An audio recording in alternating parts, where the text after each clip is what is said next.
Askofu wa kanisa la Kiinjili la Kilutheri Tanzania Dayosisi ya Karagwe Benson Bagonza ametoa waraka mzito kupitia ukurasa wake wa mtandao wa kijamii wa Facebook akichambuzi mabadiliko ya majira ya kisiasa na ya kiusalama nchini kufuatia matamko yaliyotolewa na viongozi wa kimila mkoani Mbeya pamoja na jeshi la wananchi wa Tanzania kuhusu maandamano ya tarehe 7 ya mwezi Julai. Kiongozi huyo wa kiroho ameweka wazi kuwa mwenendo wa sasa wa vyombo vya dola na viongozi wa kimila unaashiria kuwepo kwa majira yasiyo ya kawaida ambapo taasisi zilizopaswa kusimamia haki na kulinda wananchi zimeanza kugeukia maslahi ya watawala badala ya kutetea na kutekeleza majukumu yao ya kimsingi ya kikatiba na kimaadili. Hatua hiyo imezua mjadala mkubwa nchini ikionyesha namna taswira ya usimamizi wa nchi inavyobadilika na kuleta taharuki miongoni mwa raia mitaani. Uwasilishaji wa hoja za kiongozi huyu wa kiroho uliambatana na picha za machifu wa mkoa wa Mbeya waliotishia kuwalaani wananchi watakaodhubutu kushiriki katika maandamano ya maadhimisho ya siku ya Sabasaba pamoja na taarifa rasmi ya jeshi la wananchi wa Tanzania iliyotolewa ambayo imebeba nembo lenye onyo kali kwa hamasishaji wa harakati hizo huku ikisisitiza kuwa haitamlinda mtu yeyote barabarani. Hatua hii ya kiongozi wa kimila na vyombo vya ulinzi inatafsiriwa kama mkakati ulioratibiwa wa kutumia hofu kama chombo cha kuizuia raia kutumikia haki zao za kikatiba, kueleza kero zao kwa mamlaka ya kiserikali. Hali hii inaacha athari kubwa katika jamii kwani inamfanya mwananchi wa kawaida kupoteza imani na taasisi hizi ambazo kimsingi zinapaswa kuwa kimbilio la wanyonge badala ya kuwa wasemaji wa upande wa watawala wanaoshikilia madaraka kwa sasa. Katika sehemu ya kwanza ya waraka wake, Askofu Benson Bagonza amebainisha kuwa katika majira ya kawaida ya kihistoria, machifu walikuwa na jukumu la kuwaingilia kati wananchi na kuwasemea shida zao mbele ya wafalme au mamlaka kuu ya nchi. Kiongozi huyu amefafanua kuwa chifu wa kweli katika nyakati hizo alikuwa akiongozwa na hekima kubwa ya uongozi badala ya kuangalia maslahi ya tumbo lake na njaa ya muda mfupi, akiamini kuwa hekima ndilo jambo la kudumu linaloweza kulinda heshima ya jamii yake. Mfumo huu wa kimila ulisaidia kudumisha amani na maridhiano ya kijamii kwani viongozi wa jadi walikuwa daraja imara ililobeba sauti ya raia kuelekea kwa watawala bila upendeleo wala hofu ya kupoteza nafasi zao. Hata hivyo, kiongozi huyo wa kiroho ameeleza kuwa katika majira ya sasa ambayo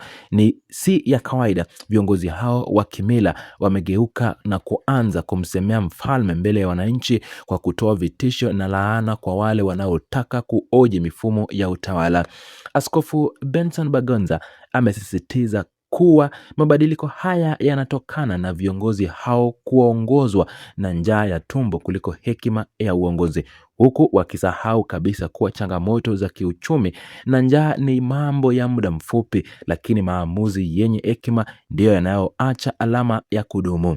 Hali hii inasababisha taasisi ya kimila kupoteza uhalali wake mbele ya jamii na kuonekana kama wapambe wa kisiasa wanaotumiwa na serikali kuzima sauti ya watu wanaolalamikia ugumu wa maisha mitaani. Jeshi la polisi kwa upande ule mwingine ama jeshi la wananchi wa Tanzania nalo limeguziwa, ambapo katika nyaraka na nyakati za kawaida zilikuwa na jukumu la kulinda mipaka ya nchi dhidi ya maadui wa nje kwa kutumia silaha ngumu ambazo huwa wanazitumia kuleta mabadiliko na kuchunga mipaka ya nchi, madai ambayo sasa inatokana na imani kubwa ambayo wananchi walikuwa nayo mbele ya viongozi hao. Mabadiliko ya majira yamefanya jeshi hilo kugeuka na kuwa chombo kinacholinda maslahi ya watawala kwa kuhamasisha nguvu zake na kuhamisha nguvu zake mitaani kudhibiti raia badala ya kubaki mipakani, huku nguvu zake na nguvu yake sasa ikitegemea mtutu wa silaha pekee badala ya imani ya wananchi. Kiongozi huyo wa kiroho amemalizia waraka wake kwa kutoa